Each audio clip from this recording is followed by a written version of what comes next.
निवेश का सबक 8। अगर आपके पास अच्छी योजना है और आप उस पर अमल करते हैं तो आप अपने आप अमीर बनते हैं। मेरे मित्र टॉम एक उत्कृष्ट शेयर दलाल हैं। वे अक्सर कहते हैं, दुखद बात यह है कि 10 में से 9 निवेशक पैसे नहीं कमाते। टॉम स्पष्ट करते हैं कि हालांकि हो सकता है कि 10 में से 9 निवेशक पैसे न गंवाएं, लेकिन फिर भी वे पैसे कमाने में असफल रहते हैं। अमीर डैडी ने भी मुझसे ऐसी ही बात कही थी। जो लोग खुद को निवेशक मानते हैं उनमें से अधिकतर एक दिन पैसे बनाते हैं और फिर एक सप्ताह बाद उसे गंवा देते हैं। हालांकि हो सकता है कि कुल मिलाकर वे पैसे ना गंवाएं, लेकिन वे पैसे कमा नहीं पाते हैं, इसके बावजूद वे खुद को निवेशक मानते हैं। बरसों पहले अमीर डैडी ने मुझे बताया था कि ज़्यादातर लोग जिसे निवेश मानते हैं वह दरअसल निवेश का हॉलीवुड संस्करण है। आम आदमी के दिमाग में ऐसी तस्वीरें रहती है कि फ्लोर ट्रेडर दिन के कारोबार के शुरू में खरीदी बिक्री के ऑर्डर चिल्ला चिल्ला कर बोल रहे हैं, या फिर उन शक्तिशाली उद्योगपतियों की तस्वीरें रहती है जो एक ही सौदे में लाखों डॉलर बना लेते हैं, या फिर स्टॉक के भाव रसातल में जाने की तस्वीरें और निवेशकों के ऊंची ऑफिस की इमारतों से बाहर निकलने की तस्वीरें। अमीर डैडी के हिसाब से यह निवेश नहीं था। मुझे एक कार्यक्रम याद है जिसमें वॉरेन बफे का इंटरव्यू लिया जा रहा था।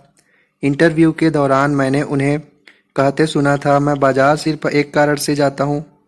मैं यह देखने जाता हूँ कि क्या कोई व्यक्ति कोई मूर्खतापूर्ण काम कर रहा है।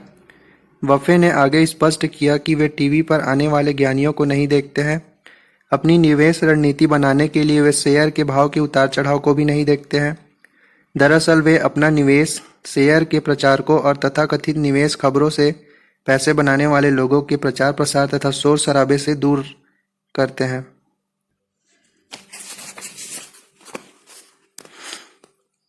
निवेश वह नहीं है जो अधिकतर लोग इसे मानते हैं। बरसों पहले अमीर डैडी ने मुझे समझाया था कि निवेश वह नहीं है जो अधिकतर लोग इसे मानते हैं। उन्होंने कहा था, कई लोग सोचते हैं कि निवेश एक रोमांचक प्रक्रिया है जहां बहुत सा नाटक होता है। कई लोग सोचते हैं कि निवेश का मतलब है बहुत सारा जोखिम, किस्मत, सही समय और जोरदार टिप्स। कुछ को लगता है कि वे निवेश के रहस्यमय विषय के बारे में बहुत कम जानते हैं, इसलिए वे अपना विश्वास और पैसा किसी ऐसे व्यक्ति के सुपुर्द कर देते हैं जो उनके हिसाब से उनसे ज़्यादा ज्ञानी है। कई अन्य तथाकथित निवेशक यह साबित करना चाहते हैं कि वे दूसरे लोगों के लिए अधिक जानते हैं, इसलिए वे खुद निवेश करते हैं और यह साबित करने की फिराक में रहते हैं कि वे बाजार से बेहतर प्रदर्शन करके उसे हरा सकते हैं। हालांकि कई लोगों को यह निवेश लगता है, लेकिन मेरे लिए यह निवेश करना नहीं है। मेरे लिए तो निवेश एक योजना है, अक्सर अमीर बनने की एक बोझिल, नीरस और लगभग मशीनी प्रक्रिया। जब मैंने अमीर डैडी की यह बात सुनी तो मैंने इसे उनके सामने कई बार दोहराया। निवेश एक योजना है, अक्सर अमीर बनने की एक बोझिल, नीरस और लगभग मशीनी प्रक्रिया। मैंने पूछा, अमीर बनने की बोझिल, नीरस और लगभग मशीनी प्रक्रिया से आपका क्या मतलब है? इसका मतलब वही है जो मैंने कहा है, अमीर डैडी ने जवाब दिया। निवेश बस एक योजना है जिसमें अमीर बनने के फार्मूले और रणनीतियाँ हैं। एक तंत्र है, लगभग गारंटीशुदा। एक ऐसी योजना जो गारंटी देती है कि आप अमीर बन जाते हैं। मैंने पूछा। मैंने कहा, लगभग गारंटी, अमीर डैडी ने दोहराया। थोड़ा बहुत जोखिम तो हमेशा रहता है। आपका मतलब है कि निवेश का जोखिम भरा, खतरनाक और रोमांच होना जरूरी नहीं है? मैंने झिझकते हुए पूछा। सही कहा, अमीर डैडी ने जवाब दिया। जाहिर है, जब तक कि तुम इसे ऐसा ना चाहते हो या यह नहीं सोचते हो कि निवेश को ऐसा ही होना चाहिए। लेकिन मेरे लिए तो निवेश उतना ही सरल और नीरस काम है जितना कि ब्रेड की बेकिंग की विधि पर अमल करना। व्यक्तिगत रूप से मैं जोखिम से नफरत करता हूँ। मैं तो बस अमीर बनना चाहता हूँ, इसलिए मैं बस योजना, विधि या फार्मूले का अनुसरण करना चाहता हूँ। मेरे लिए निवेश का यही मतलब है। अगर निवेश किसी विधि का पालन करने जितना सरल मामला है तो फिर इस फार्मूले पर ज़्यादा लोग क्यों नहीं चलते हैं? मैंने पूछा। मुझे नहीं पता, अमीर डैडी ने कहा। मैंने अक्सर खुद से यह सवाल पूछा है। मैं भी हैरान हुआ हूँ कि 100 अमेरिकों में से सिर्फ 3 ही अमीर क्यों हैं।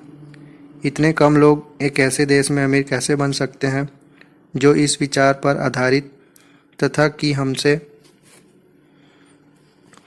प्रत्येक को अमीर बनने का अवसर मिले।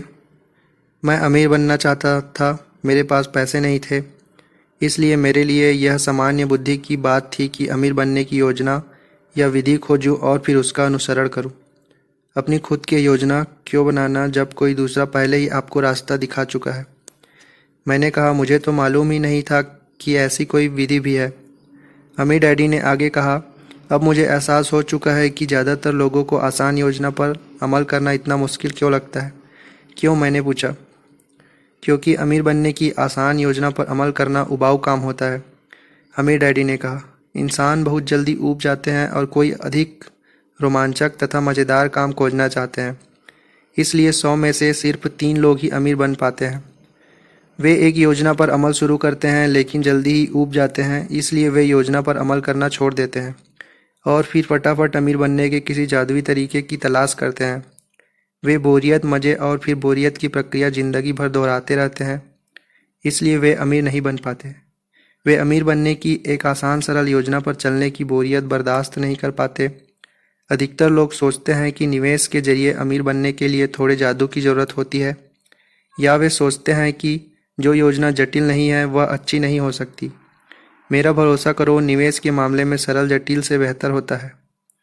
आपको अपना फार्मूला कहाँ से मिला, मैंने पूछा। मोनोपोली खेलकर, अमीर डैडी ने कहा। हम में से अधिकतर ने बचपन में मोनोपोली खेला है। फ़र्क यह है कि मैंने बड़े होने के बाद भी यह खेल खेलना नहीं छोड़ा। क्या तुम्हें याद है, बरसों पहले मैं तुम्हारे और माइक के साथ घंटों तक मोनोपोली खेलता था? मैंने सिर हिलाया। और यह आसान खेल ज़बरदस्त दौलत का जो फार्मूला बताता है, क्या वह तुम्हें याद है? एक बार फिर मैंने सिर हिलाया। अमीर डैडी ने पूछा, और यह सरल फार्मूला या रणनीति क्या है? 4 हरे मकान खरीदो, फिर उन 4 हरे मकानों के बदले में एक लाल होटल ले लो, मैंने धीरे से कहा। जब बचपन की यादें मेरे दिमाग में तेज़ी से दौड़ी। जब आप गरीब थे और असल ज़िंदगी में मोनोपोली खेलना शुरू कर रहे थे, तब आपने हमें बार बार बताया था कि आप यही कर रहे थे, और मैंने यही किया, अमीर डैडी ने कहा। क्या तुम्हें याद है जब मैं तुम्हें अपनी असल ज़िंदगी के हरे मकान और लाल होटल दिखाने ले गया? मुझे याद है, मैंने जवाब दिया। मुझे याद है कि मैं इस बात से कितना प्रभावित था कि आपने असल ज़िंदगी में उस खेल को वाकई खेला था। उस वक्त मेरी उम्र सिर्फ 12 साल थी, लेकिन फिर भी मैं यह बात जानता था कि आपके लिए मोनोपोली एक खेल से ज़्यादा महत्वपूर्ण था। मुझे बस इस बात का एहसास नहीं हुआ था कि यह सरल खेल आपको अमीर बनाने की एक रणनीति, विधि या फार्मूला सिखा रहा था। मैं इसे उस तरह नहीं देख पाया। फिर अमीर डैडी ने कहा, एक बार जब मैंने फार्मूला सीख लिया तो 4 हरे मकान खरीदने और उन्हें एक लाल होटल में बदलने की प्रक्रिया या फार्मूला स्वचालित बन गया। मैं इसे अपनी नींद में भी कर सकता था, और कई बार तो ऐसा लगता था जैसे मैंने यही किया था। मैंने इसे बिना ज़्यादा सोचे स्वचालित रूप से करने लगा। मैंने सिर्फ 10 साल तक इस योजना पर अमल किया, और एक दिन जब मैं जागा तो मुझे एहसास हुआ कि मैं अमीर बन गया था। क्या यह आपकी योजना का एकमात्र हिस्सा था, मैंने पूछा। नहीं, यह नहीं था, लेकिन यह रणनीति कई सरल फार्मूलों में से एक थी जिन पर मैं चला था। मेरा मानना है कि अगर फार्मूला जटिल है तो वह अनुसरण करने लायक नहीं है। अगर उसे सीखने के बाद आप उसे स्वचालित अंदाज में नहीं कर सकते तो आपको उसका अनुसरण नहीं करना चाहिए। इसलिए अगर आपके पास एक सरल रणनीति है और आप इस पर चलते हैं तो निवेश करना और अमीर बनना स्वचालित होता है। जो लोग सोचते हैं कि निवेश करना मुश्किल है, उनके लिए एक बेहतरीन पुस्तक